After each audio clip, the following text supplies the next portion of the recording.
नमस्कार मंडळी, welcome to निराली माय चॅनल. मंडळी, श्री दुर्गा सप्तशती पाठाचा 6वा अध्याय आपण श्रवण करणार आहोत. श्री गणेशाय नमः.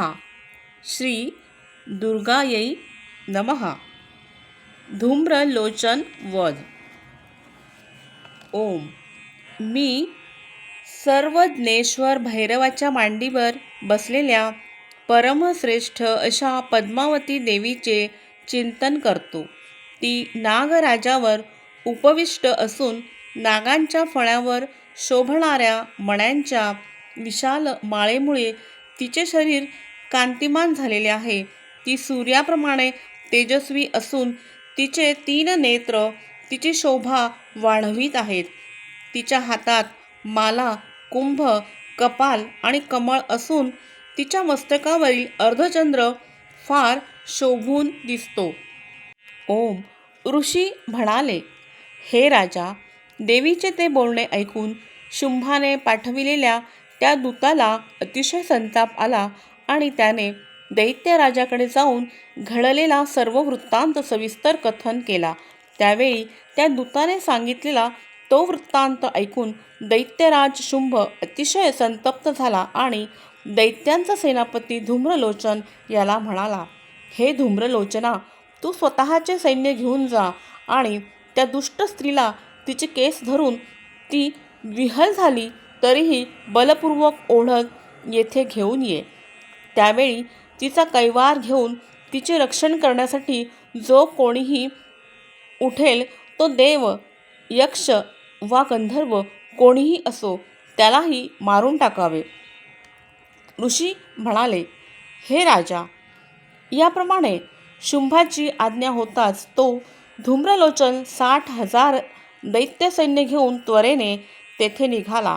तेथे पोहोचल्यावर हिमालयात राहणाऱ्या त्या देवीला पाहून तो मोठ्याने म्हणाला, तू शुंभ निशुंभ यांच्याकडे चल. जर तू सरळपणे प्रसन्न चित्ताने माझ्या स्वामीकडे आली नाहीस तर मी तुझ्या केसांना धरून तुला बळाने ओढीत फरफटत नेईन. तेव्हा देवी म्हणाली, तुला दैत्यराजाने पाठविले आहे.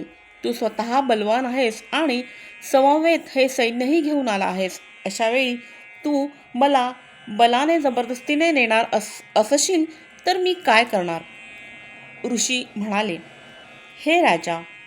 देवीने त्याला असे म्हणताच तो धूम्रलोचन दैत्य तिच्याकडे धावला. तेव्हा त्या अंबिकेने नुसत्या हुंकारानेच त्याला भस्म करून टाकले.